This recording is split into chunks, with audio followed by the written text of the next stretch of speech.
This is the 11th video supplement for CIS 351, Grand Valley State University's course on computer organization and assembly language. In this video, we'll learn how to build an adder. So after 10 videos of basics like gates, binary, truth tables, big hammers, and such, it's time to actually build something useful. We're going to start with the adder, which is in many respects the central part of a CPU.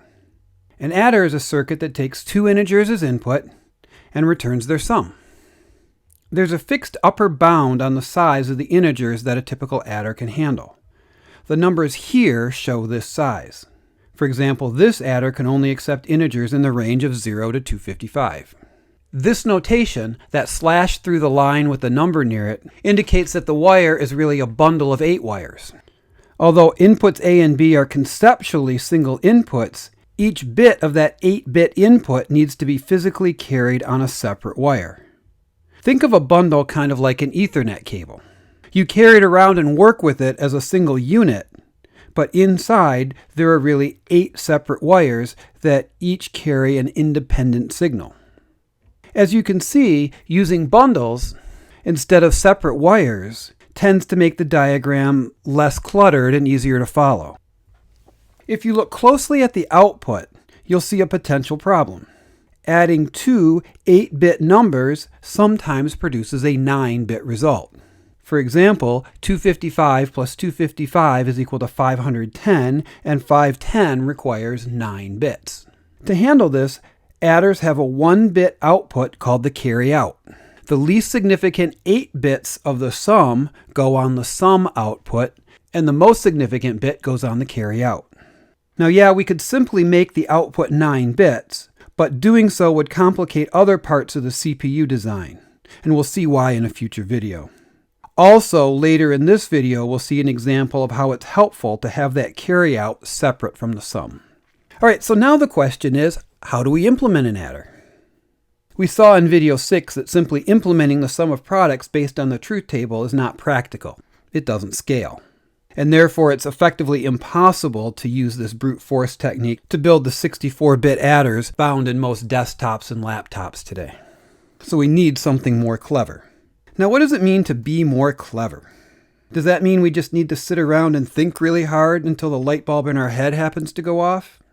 Well, I suppose we could do that, but we can be more intentional than that. In fact, we can take some inspiration from programming. There's both an art and a science to writing computer programs.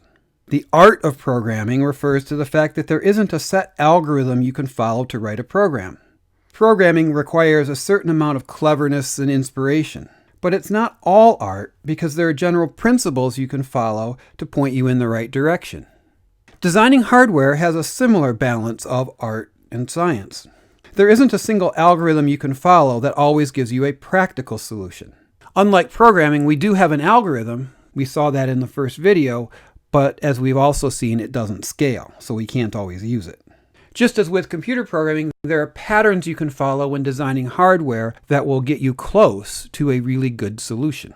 For example, when one of my beginning programming students gets stuck, I often suggest that we work through the problem first using pencil and paper, or maybe a whiteboard. And then we can look carefully at the individual steps we use to arrive at that solution.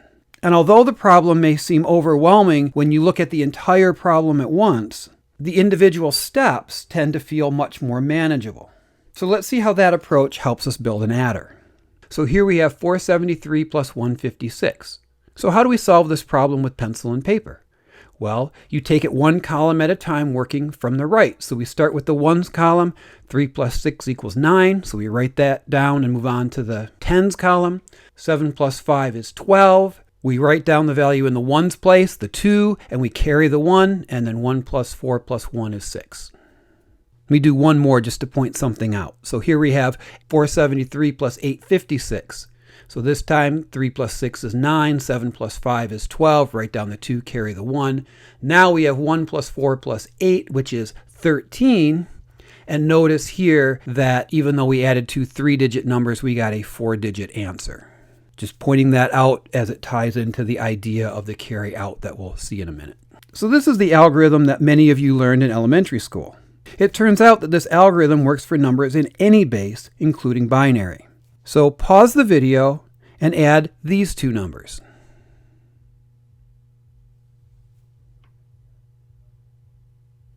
All right, so just like if this was a base 10 number, 0 plus 1 is 1, so we write down the 1. 1 plus 1 in binary is 1, 0, so we write down the 0, carry the 1. 1 plus 0 is 1, 1 plus 0 is 1, and so we get an answer of 1101. All right, and just one more example again. Starting from the right, 0 plus 1 is 1, 1 plus 1 is 1, 0, write down the 0, carry the 1. 1 plus 1 is 1, 0, write down the 0, carry the 1. And again, here we have 1 plus 1 is 1, 0, and so we started with a 4-bit number and got a 5-bit answer.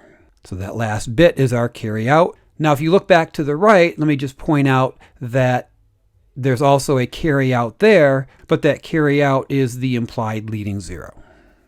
So now, instead of trying to dive in and build a complete adder at once, let's build hardware for each of the individual steps. So the first step was to add the 2 least significant bits, the ones on the right. The 2 input values for this subcircuit come from inputs that we'll call A0 and B0, the least significant bits in that 8-bit bundle. And then the output gets put on S0, the least significant bit in the 8-bit sum bundle. Now, when we're focusing on just this small piece right here, we have a subcircuit with only 2 inputs and 2 outputs. This piece here with just 2 inputs is small enough that we can attack it with that brute force big hammer. So we'll start with a truth table and pause the video and fill this truth table out.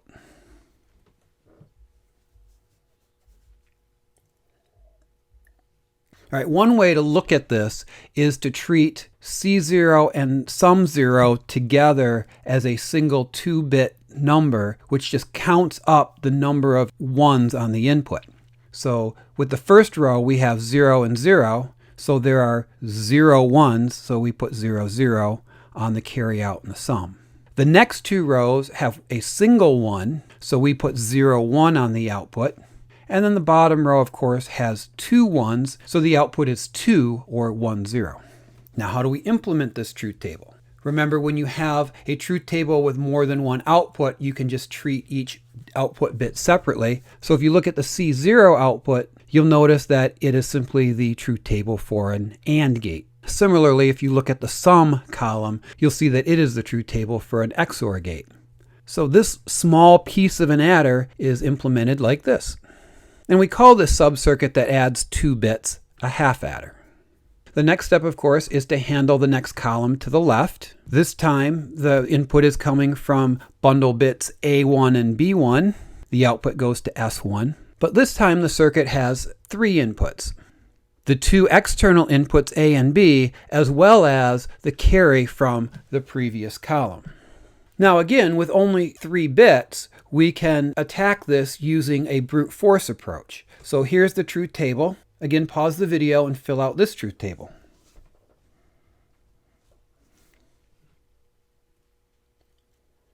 Once again, the approach is just to treat Cout and sum as a 2-bit number that's counting the number of ones on the input.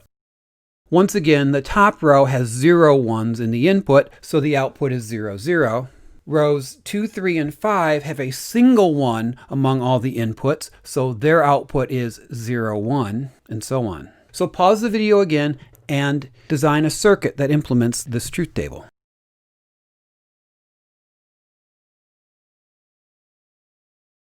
Here is just one of many possible solutions. Now, this circuit that adds 2 bits and accounts for a possible carry in is called a full adder. I guess if you're not dealing with a carry, you're only doing half the job. Now, once we have this full adder, we can repeat the full adder process for each of the remaining input bits. And when we do that, we end up with what's called a ripple carry adder. So notice the yellow lines in the diagram. This adder is called a ripple carry adder because the carry ripples through the adder from left to right on those yellow lines. Now remember, this is an 8-bit adder, which means it can only handle inputs between 0 and 255. But if you want to be able to add bigger numbers, you can just continue this pattern and make a longer chain of full adders. Be aware that if you look up the implementation of a ripple carry adder in like a textbook or a web page, you will typically see something more like this, where the full adders are just labeled boxes and don't show you the details of how that full adder is implemented. If that seems strange at first, stop and think about source code. In particular, method calls. Consider this source code for a selection sort. You'll notice that this code calls two helper methods, location of minimum and swap. In making those method calls, you only see the names of the methods. You don't see how they're implemented. And in most cases, that's a good thing because it's typically easier to follow and understand how this selection sort code works when we've abstracted away the specific details of these helper methods. So compare what you're looking at here to a longer implementation where we spelled out all of the details of location of minimum and swap. Most people find it a little more challenging to figure out what's going on here than in the version where the details are abstracted away. Likewise, most people, especially once they're used to working with hardware, find it easier to follow and understand a circuit when it's shown like this with the abstractions rather than when it's shown like this with all of the details of all the subcircuits cluttering up the diagram. Right, now one last minor adjustment. Most ripple carry adders actually look like this, where there's a full adder handling those rightmost bits instead of a half adder.